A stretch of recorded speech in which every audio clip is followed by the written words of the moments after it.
Joe Hennessy here. Jude has the day off on WTOC Plus, giving you just an update here at 11 o'clock. We just heard from Savannah Mayor Van Johnson giving his take and his opinion and his thoughts on the unfortunate issue there at the Southside Target.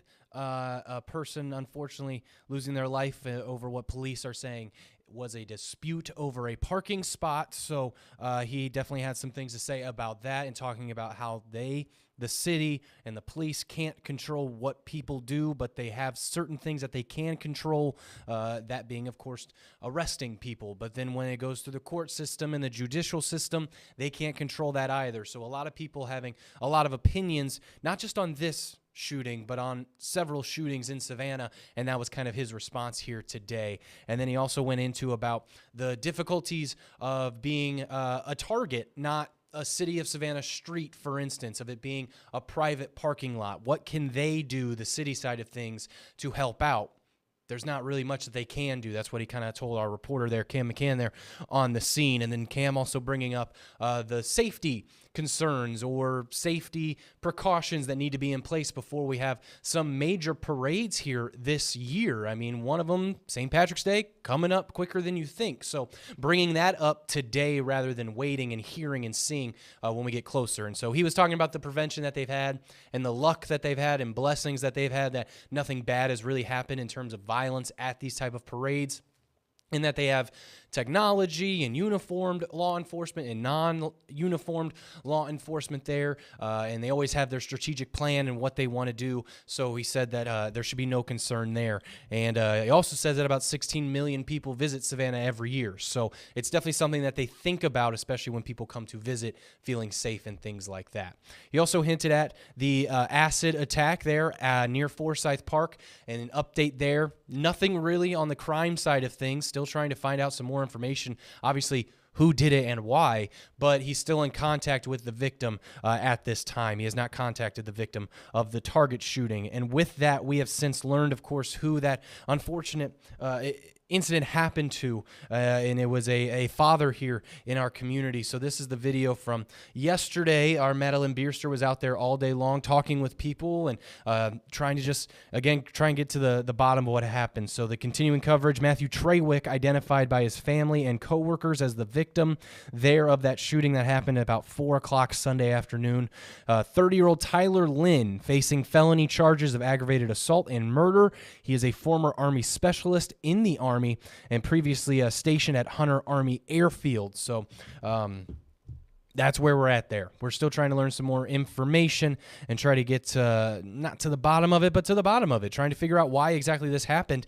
And if it is just over a parking spot, how did it get to that escalation? So Madeline Bierster out there today trying to get more information on that. So we will have that throughout the day. And then also we're going to go now to our website because we're getting some more information right now. You see it on your screen. Hardeeville Police currently on scene investigating incident at a Sunoco gas station on White Hardy Boulevard. Once you click into it, you're going to see our stream. You don't need to see all that because you're watching it right now.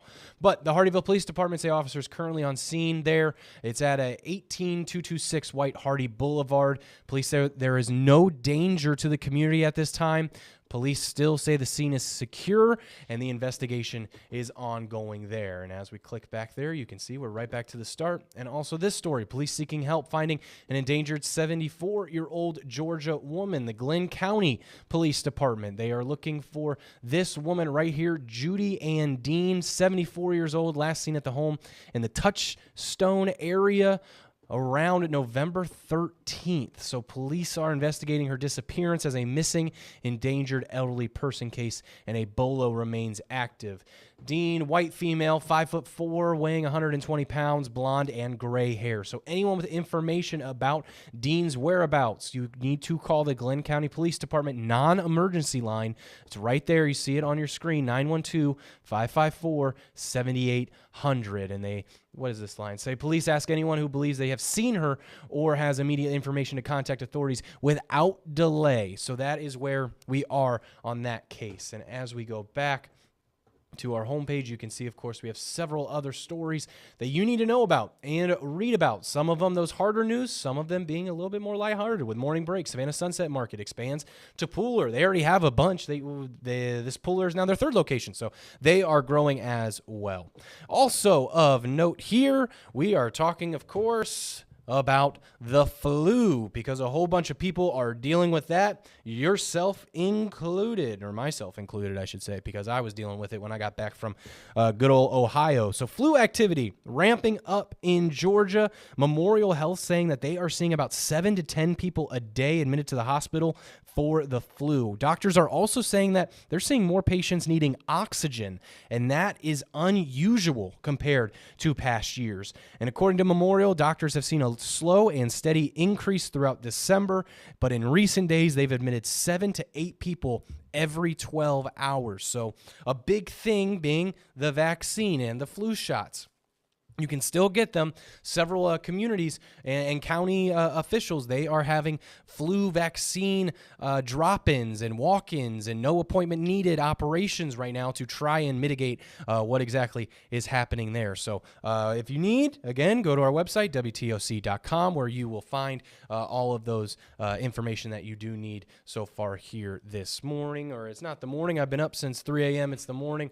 To me, well, it's 11, so that technically still counts. But I will say, too, Jude, and I mentioned this before, at 10, and we also had a digital show at 8, he is the pro. He makes this look so easy. So if you're seeing me mess up and you're hearing me stumble a little bit, just trying to figure it out. I'm having fun. I'm having a good time. But there are just little things, little nitty-gritty things about pressing this button to that button that still learning just a little bit. So as we kind of look to a new story, trying to bring this up, there we go, is the blanket drive going on. You can see 21st annual blanket drive, the Senior Citizens Incorporated down there on Bull Street, taking blanket donations, trying to help older individuals in our community that struggle in the winter, that can't heat their homes, things like that. There you go. You see Senior Citizens Inc., and you see some of those blankets. So you can go there right now. They just started accepting them about an hour ago.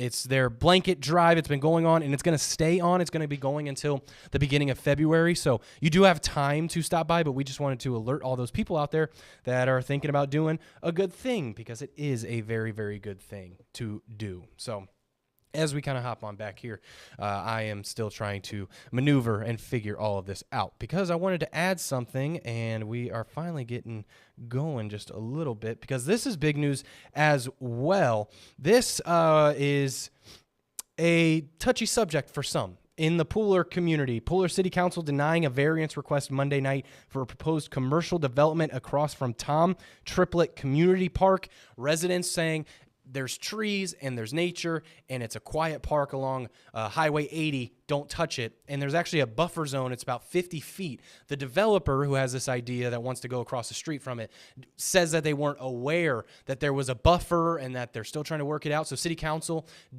actually voted it 3-3, and then it was Mayor Karen Williams who denied it and said, no, we're not going to let it happen this time, but that developer can come back and state their case if they want to bring it back with some changes and things like that. So our Augustina Malus was out there at City Council speaking with people, hearing from people about why exactly they want it or why they don't. So here we go. Pooler residents say Tom Triplett Community Park is one of the last quiet spaces in a rapidly growing area, a place to walk, bike, and escape the steady commercial development along Highway 80.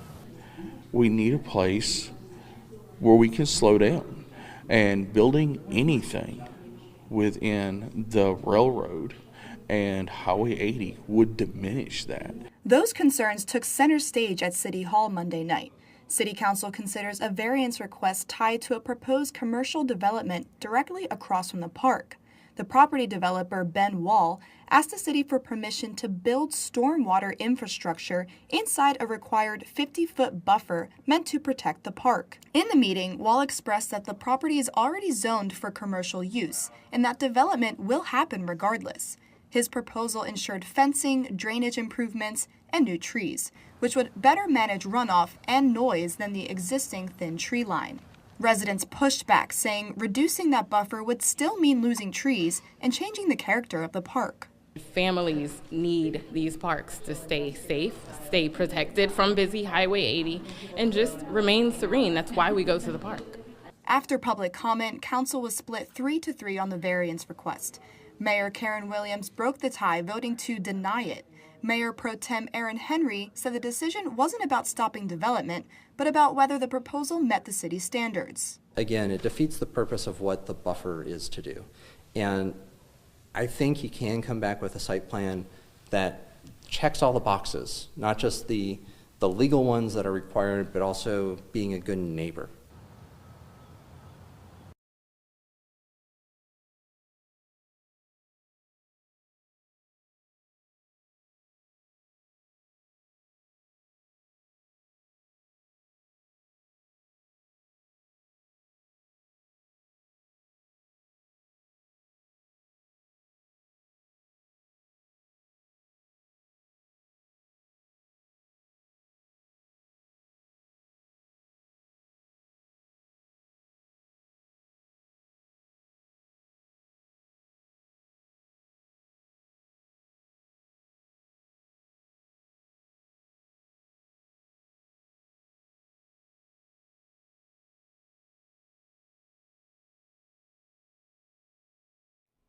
See, I told you. That shout out Summer. She came over here saying, I can't hear you. That's because Jude is the pro. This is Jude's baby, and he takes care of it, and he's so good with it, and I'm just trying my best. What I was saying was people were talking about the travel, and so there's record-breaking travel last year, but then on the flip side, talking about the flu and the cases going up, so you need to get your flu vaccine if you plan to travel, and that's where the hand motions came in, and that's what I was trying to say, even though you couldn't hear me because I was muted. Anywho, moving on to the purpose that we are here and talking about that travel. So here's what you can learn about more and what exactly is going on across the entire globe.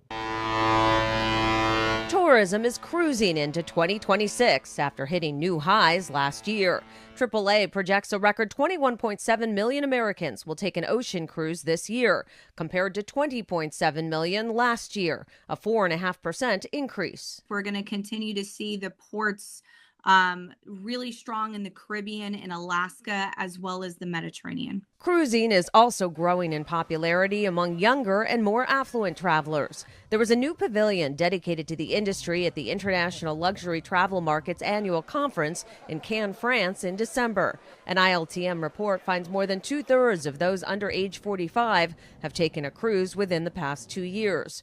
Off the high seas, the travel site Expedia says, expect to see an increase in sports tourism of all kinds this year, including 16 cities in North America hosting the FIFA World Cup.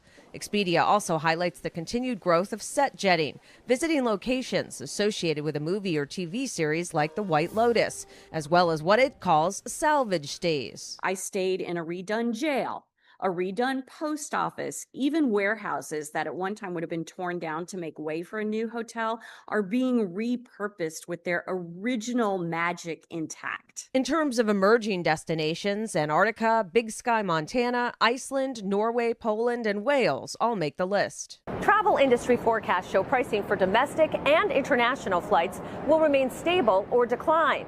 Many passengers are visiting countries where the dollar is strongest. I think travelers are looking to get value. Places like Brazil, Central America, Caribbean, and even New Zealand and Australia have better exchange rates for travelers. The Point Sky founder Brian Kelly also predicts the continued growth of artificial intelligence to plan trips. Wendy Gillette, CBS News. And there you heard it right there. Again, that record-breaking travel, letting people know exactly where a lot of people are going right now. So bringing it back to our website to let you know about this, because this is what I was trying to hint at there, talking about the Vision Zero efforts. Mayor Van Johnson talking about this and just exactly what it means. So it's about roadway safety. And again, a whole bunch of money trying to help out the city, enhance roadway safety, reduce serious injuries and fatalities, and strengthen data-driven transportation planning citywide. That is according to a press release, and this is our story available right now on WTOC.com. But again, just wanted to alert you to what Mayor Van Johnson was talking about if you were kind of confused there while he was going a little under an hour ago. So that will do it here for us On The News Now, WTOC Plus, all that fun stuff at 11. We, of course, have our noon newscast coming up where we will have some more information for you and especially weather. That's something that I'm not going to touch here because that's not what I do. So it's important for you to turn in at noon to get the weather. I believe today it is Dave Turley. I know Andrew was obviously here all morning long, but I believe at noon it is Dave. So tune in at noon. And, of course, on the digital side of things, we'll be back here at 1 o'clock and 2 o'clock as well.